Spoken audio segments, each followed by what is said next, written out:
गडचिरोली जिल्ह्यात 7 वाजेपासून 3 वाजेपर्यंत मतदान प्रक्रिया होती, परंतु 3 वाजल्यानंतरही मतदान केंद्रावर आपण बघू शकतो की मोठा उत्साह किंवा मोठी गर्दी पाहायला मिळत आहे।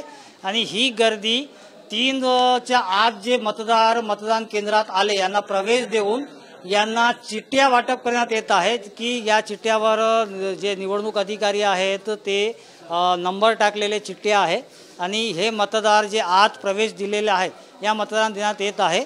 आणि सध्या गडचिरोली जिल्ह्यातील जवळपास 12 तालुक्यातही उन्हाळ्याचं ऊन जे आहे जवळपास म्हणजे 40 ते 42च्या तापमान असताना देखील मतदारांमध्ये मोठा उत्साह यावेळी पाहायला मिळतो। युवक मतदार असतील किंवा महिला मतदार असतील, मोठा उत्साह यावेळी मतदारांमध्ये दिसत आहे। ये वाला लेते हैं। Inverter AC. आप गैम्बलर हो ना? गैम्बलर? जुआ खेलते हो ना? तुम जुआ खेलते हो? अरे नहीं, ये तो कुछ भी बोले जा रहे हैं। इतनी महंगी और नाजुक एसी खरीद कर स्टेबलाइजर नहीं लोगे तो ये जुआ नहीं हुआ तो क्या हुआ? सिर्फ एक फ्लक्चुएशन आपके इन्वर्टर एसी के पार्ट्स को डैमेज कर सकता है। उसे वी गार्ड से सुरक्षित रखिए। V Guard, India's number 1 stabiliser.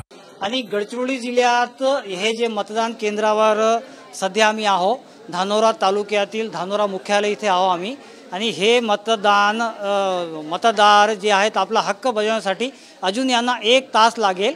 आणि गडचिरोली जिल्ह्यात पहिल्यांदाच एवढी गर्दी किंवा एवढे मतदारांचे मोठमोठे रांगा जे आहेत ते आपल्याला पाहायला मिळत आहे।